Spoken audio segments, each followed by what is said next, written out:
Hello friends, Shahanaz কিচেনে আপনাদের স্বাগত জানাই।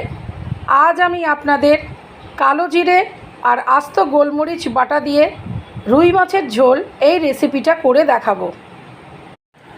আজ রুই মাছের 4টে রিং পিস আর একটা লেজা নিয়ে নিয়েছি।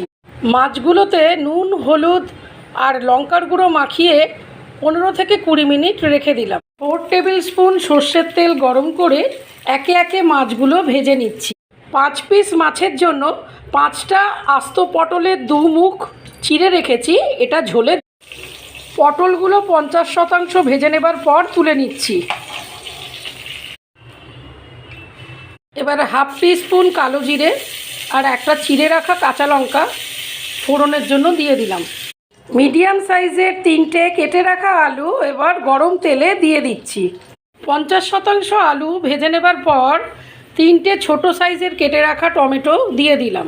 হাফ কাপ জলে হাফ টিস্পুন হলুদ গুঁড়ো, হাফ টিস্পুন লঙ্কার গুঁড়ো, হাফ টিস্পুন জিরে গুঁড়ো আর 1 টিস্পুন নুন দিয়ে একটা মশলার প্যাক বানিয়ে রেখেছি।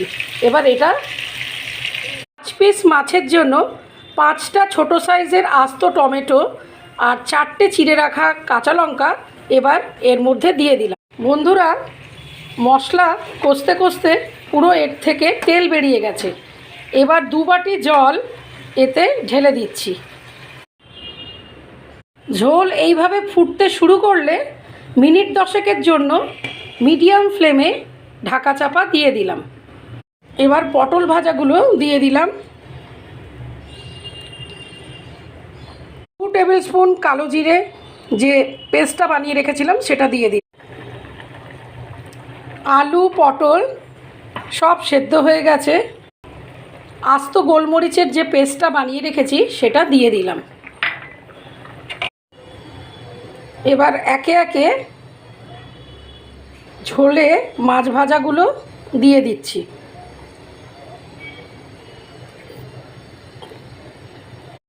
কালো জিরে গোলমরিচ বাটা দিয়ে রুই মাছের ঝোল রেডি হয়ে গেছে। এবার গ্যাস ওভেন অফ করে দেব। ধনেপাতা কুচো ছড়িয়ে দিচ্ছি। কালো জিরে আর আস্ত গোলমরিচ বাটা দিয়ে রুই মাছের ঝোল সার্ভ করবার জন্য রেডি হয়ে গেছে। কালো জিরে বাটা, গোলমরিচ বাটার রুই মাছের এই ঝোল এই গরমের পক্ষে খুবই উপকারী একটি ঝোল।